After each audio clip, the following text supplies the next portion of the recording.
Табиятта дары көп, дарылангандар аз. Ар бир табигый азыктын ден соолук үчүн ополтоодой пайдалары бар. Ошолордун бири ашкабак. Эгерде биз аны тез жеп турчу болсок, биринчи кезекте жоон ичегибиздин микрофлорасы жакшырат. Демек ич катуу же тескерисинче ич өтү көйгөйүнөн арылабыз. Кимдин ашказанында же 12 ичегисинде жарасы болсо, ашкабак жеп туруш керек. Ошондо мындан айыгып кетүү оңой болот. Анан кимдин диабети бар болсо, глюкозаны нормага түшүрүш үчүн ашкабак жеп туруш керек.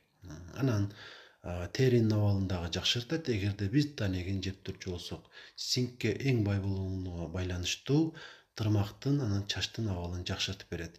Эркектер үчүн дагы алмашкыс азык болуп эсептелинет. Анан өттү жакшы айдап берет. Көпчүлүгү өттөн жабыркашат. Бул демек буларга дагы жакшы. Детокс кылып берет боорду, бардык зыяндуу майлардан арылганга шарт түзөт. Мындан башка деле пайдалары толтура. Негизгилери ушулар. Андыктан сөзсүз түрдө рационго ушул азыкты киргизип колдонуп туруңуздар.